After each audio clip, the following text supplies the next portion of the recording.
On est le 20 juillet 1941 et cela fait des jours qu'on a quitté Porto Velho pour s'enfoncer toujours loin dans la matrice verte et sinueuse de l'Amazonie. Pour Richard, cette forêt... Non, ce labyrinthe végétal était un être vivant à part entière et nous étions en train d'explorer l'intérieur de son corps. En tant que botaniste, je me suis laissé embarquer par Richard Evan Schultes, un homme fascinant qui, plus qu'aux plantes, s'intéressait aussi aux communautés indigènes et leurs relations avec le végétal. Dans tous les cas, on se déplaçait lentement à travers la trame dense de lianes et de branches, et chaque pas que nous faisions était une avancée dans un monde inconnu. Nous sommes ici à la recherche de nouvelles espèces, espérant déceler les secrets encore non révélés. Richard, lui, était à la recherche d'autre chose, une plante que des indigènes nous ont décrit et qui proviendrait de leur légende, Arvore Sol, l'arbre du soleil. La plante aurait des propriétés psychoactives.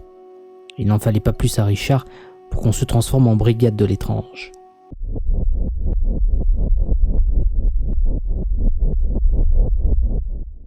Une plante psychoactive, du coup, c'est quoi en fait?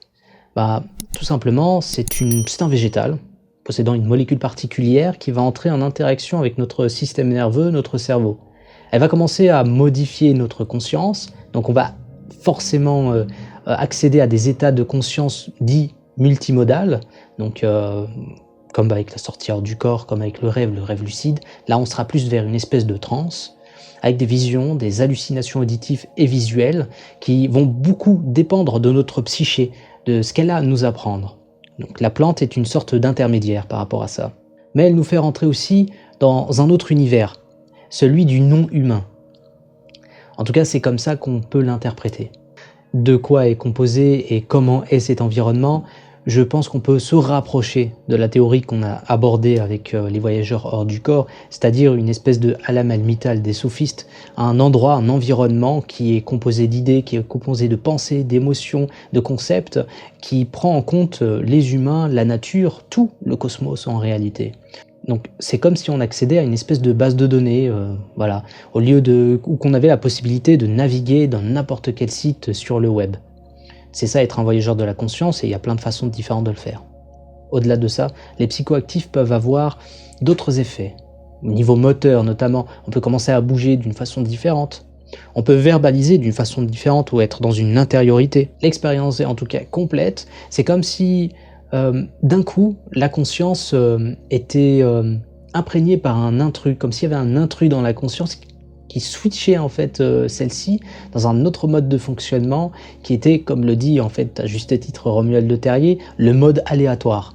C'est-à-dire que d'un coup on a un espèce de bruit qu'on peut rapprocher un petit peu avec le bruit quantique, et qu'est-ce qui se passe quand il y a du bruit de partout? C'est là qu'il y a du sens, un sens qui peut venir d'ailleurs, qui ne provient pas du monde humain. Quand je dis monde humain, je parle du cosmos en général, mais qui provient d'ailleurs. Ça peut être le futur, le passé, une autre dimension, une autre réalité. Et ça pose la question de l'être. Qu'est-ce que nous sommes et où est-ce que nous sommes? Est-ce qu'on est vraiment limité dans ce corps physique ou est-ce que notre conscience s'étend d'ailleurs? Est-ce que, tel un fleuve, notre conscience coule jusqu'au plus petit dénominateur commun qui est peut-être cette réalité-là ou peut-être encore d'autres? Tout cela est intéressant. Nous progressons encore. C'est difficile. La fatigue commence à peser sur nos épaules. Mais notre objectif n'est pas encore atteint. Notre quête n'est pas encore terminée. En tout cas, pas tant que Richard n'aura pas trouvé l'arbre mythique. Puis, au moment où le crépuscule s'installe, nous la voyons. Un arbre qui se dresse, solitaire et fier, au milieu d'une clairière assombrie par de plus grands arbres. Mais ce n'est pas sa petite taille ou sa singularité qui retient mon souffle. C'est la floraison étrange qui s'épanouit à partir de ses branches, des fleurs qui luisent légèrement dans l'obscurité grandissante, leur lumière douce et surnaturelle contrastant avec les tons plus sombres de la jungle environnante.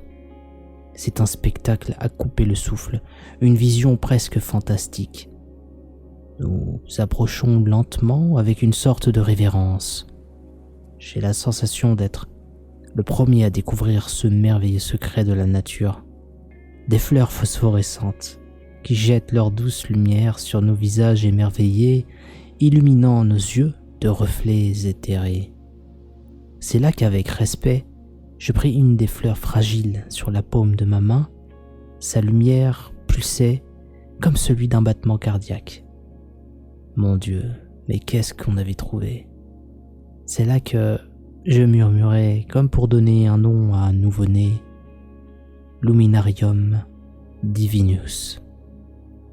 Par la suite, je le mis dans ma bouche, dans un réflexe que je ne m'explique pas. Je ne sais pas. Peut-être la fatigue. Je ne sais pas, je ne sais plus. Je me souviens plus de grand-chose après, mais je vais tenter de décrire tout ce que je peux. Je me souviens d'avoir été entouré par mes collègues. Ok. Et ils étaient inquiets. Ils observaient la moindre de mes réactions. Ce n'est qu'au bout d'un certain temps, je ne sais pas combien de temps, que les effets psychoactifs ont commencé à... Comment dire? C'était fort. Mes collègues se mirent à fondre, ou plutôt, c'est comme si mon esprit avait pris son envol. Je voyais les branches et les feuilles infinies de l'océan végétal formant un accueil chaleureux à la conscience que j'étais. À partir de là, je perdis la notion de mon corps physique, comme s'il avait fondu et a été absorbé par la terre. J'étais la terre, mais aussi le ciel, et entre les deux il y avait la forêt. Les arbres semblaient vibrer avec une énergie invisible. Chaque feuille, chaque brin d'herbe faisait partie d'une chorégraphie complexe et interconnectée. J'étais submergé par un sentiment d'unité avec le monde qui m'entourait. J'ai vu la jungle se métamorphoser, comme si le temps s'écoulait à une vitesse différente. Les arbres qui poussent, qui mouraient en quelques secondes, les lianes serpentant et s'enroulant comme des serpents vivants, et le sol sous mes pieds qui semblait respirer au rythme de la terre elle-même. Puis j'ai commencé à ressentir la présence d'une conscience qui imprégnait toute la forêt, et avec une intention, une force écrasante. C'était une sensation d'éveil, d'intelligence pure, qui semblait s'exprimer à travers chaque aspect de l'écosystème complexe qui m'entourait. C'était le divin, la force vitale universelle dont j'avais tellement entendu parler et que je n'avais jamais vraiment ressenti avant. Par la suite, je sentis une vague d'amour inconditionnel et d'unité avec tout ce qui existe. J'étais l'univers qui s'observait lui-même, une petite parcelle de conscience dans le vaste océan de la réalité. J'étais à la fois infiniment petit et infiniment grand, un paradoxe. Elle apparut ensuite dans un espace blanc. Amazonia, non, la mère de toutes les forêts, de la nature, Gaïa, c'est peut-être le terme le plus juste. Je m'approchai d'elle et des lianes se mirent à fondre en moi jusqu'à ce qu'elle et ma conscience ne formions plus qu'un. J'étais alors une bille verte et bleue, flottant dans un océan d'étoiles, et même là, je ressentais l'intention d'autres êtres comme moi. Nous étions des milliards dans le cosmos à échanger des informations dans une temporalité qui exclut de façon ontologique l'humain. Une expérience qui pose la question suivante en ethnobotanique, est-ce que ce ne serait pas la plante qui donne la cosmogonie d'un peuple? Je pense que la nature a une fonction ontologique et qu'elle va former de ce fait des groupes d'êtres. Par exemple, quand on se penche sur la question des Shipipo-Conibos, que Romuald Le Terrier a étudié en Amazonie, on se rend compte assez vite qu'ils possèdent leur propre mythe, leur propre cosmogonie, leur façon de penser l'univers, un univers qui serait interconnecté avec d'autres univers, d'autres plans de réalité, comme le monde des esprits, le monde des ancêtres et bien d'autres. Ils reconnaissent aussi à des éléments de la nature une présence à la fois physique, mais aussi spirituelle. L'esprit de la plante s'appelle Rao et sont pour la plupart des enseignants pour les humains qui vont les ingérer durant des rituels. Le réveil était soudain.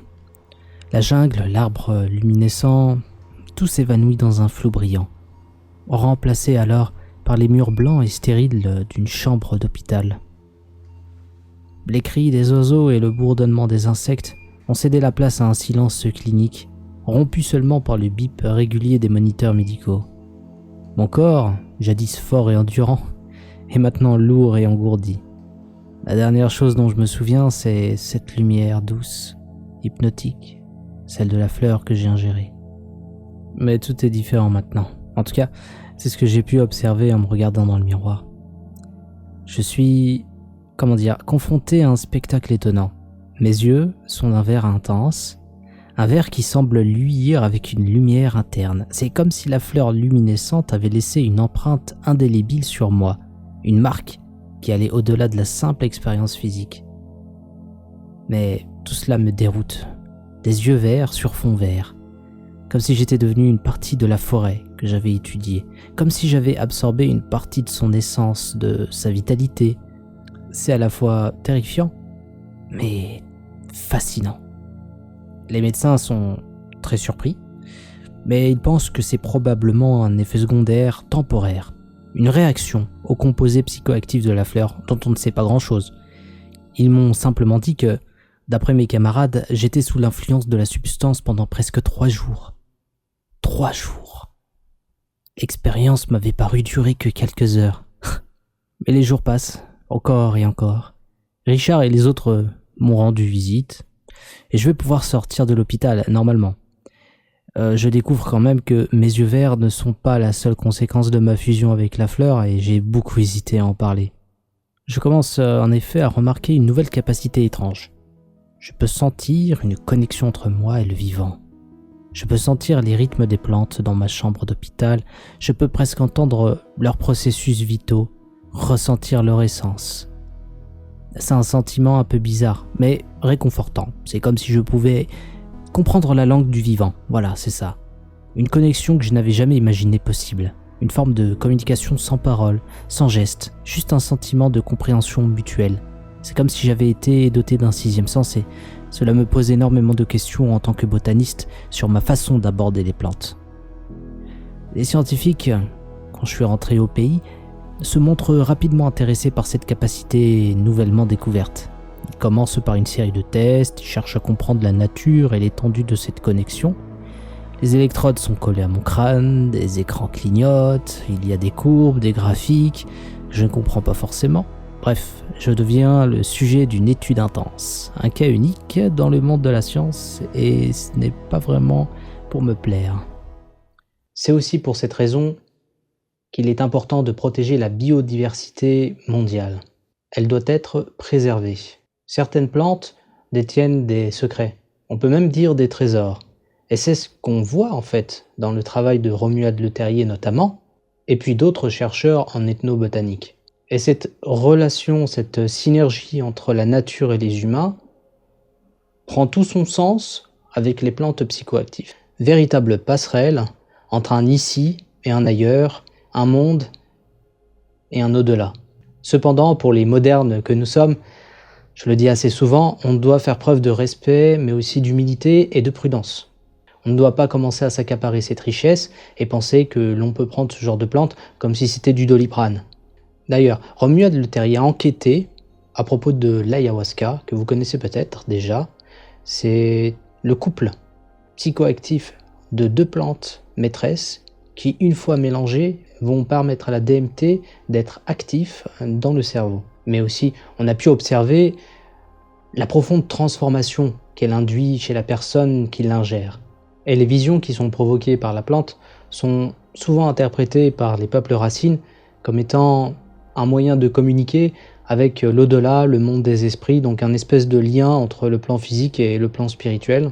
La plante est donc au cœur d'un riche système de croyances qui est utilisé pour comprendre l'univers, la place de l'homme dans celui-ci. Bien sûr, le travail de Romuald Le Terrier s'inscrit dans la lignée d'autres chercheurs comme Terence McKenna, qui a passé une majeure partie de sa vie à étudier les champignons produisant la psilocybe. Donc là aussi, une molécule qui permet d'altérer le fonctionnement de la conscience. Et c'est avec son frère, Dennis McKenna, qu'ils ont en 1971 mené une expédition en Amazonie pour justement étudier la flore et découvrir ce lien entre les humains et puis les plantes et les psychédéliques. Et d'ailleurs, en 1992, il va écrire La nourriture des dieux, un ouvrage où il suggère que les plantes psychédéliques ont été un facteur d'évolution du cerveau d'Homo sapiens sapiens. Il appelle ces théories la théorie du singe de pierre. Amusant. Néanmoins, le travail de ces chercheurs ouvre une fenêtre sur la compréhension de ce qu'est l'humain et sur des espaces inconnus encore. Elle pose la question fondamentale de notre perception de la réalité, de la conscience. Mais les plantes à vision ne sont pas seulement des plantes à vision. Elles sont utilisées dans le cadre thérapeutique et ça c'est très important pour les peuples racines. Ce n'est pas là pour faire du tourisme spirituel, en tout cas c'est ce que pense l'anthropologue Jérémy Narby dans son ouvrage Le serpent cosmique. C'est là qu'il démontre le potentiel thérapeutique de ces plantes sur pas mal de pathologies, notamment la dépression ou d'autres problèmes psychiques. Ils ont mis aussi en lumière et attiré les scientifiques sur le savoir ancestral, sur la technologie de ces peuples racines et aussi sur l'importance de les protéger.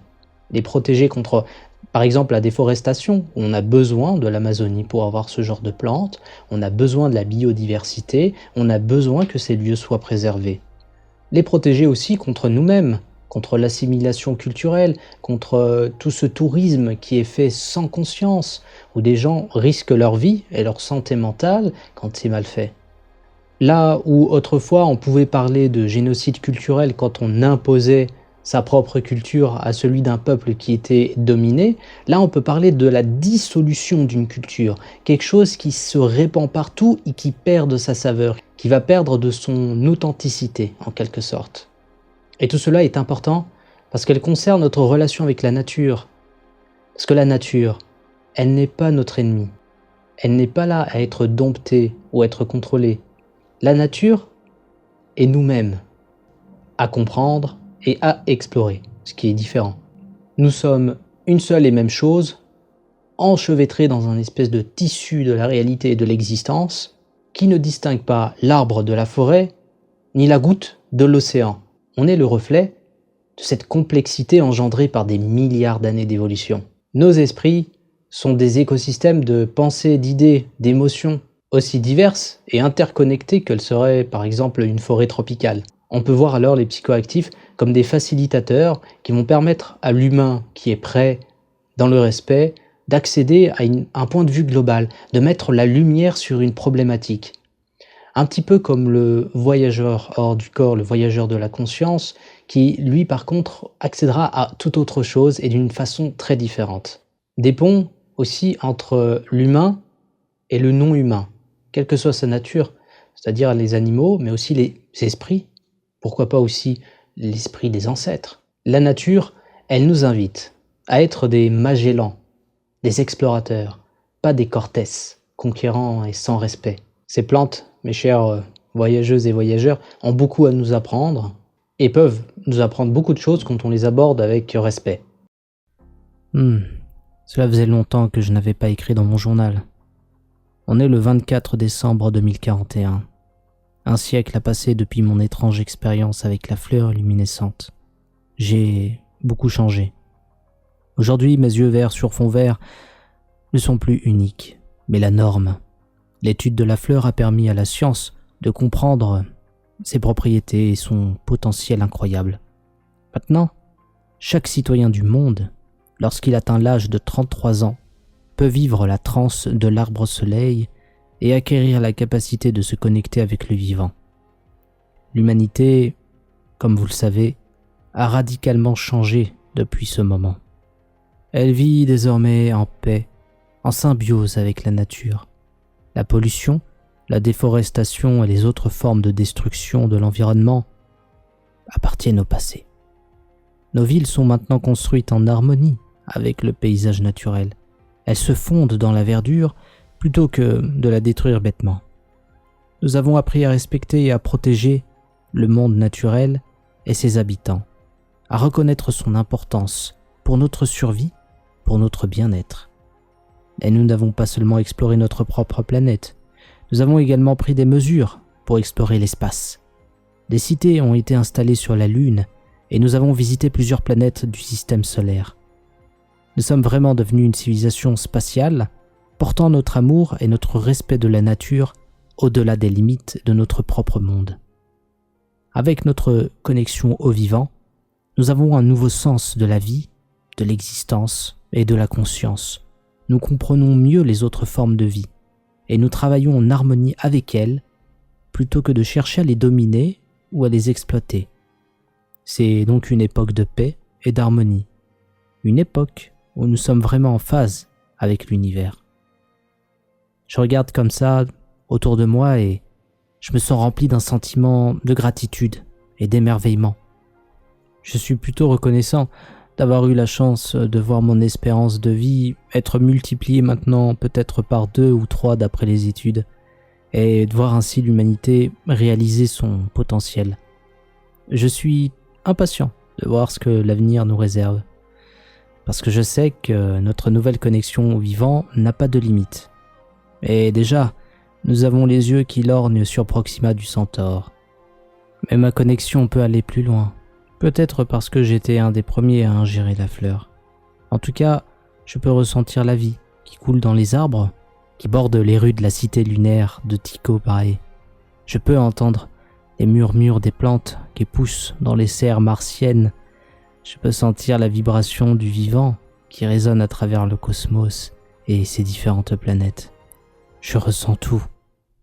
Merci à vous, voyageuses et voyageurs, d'avoir suivi la vidéo.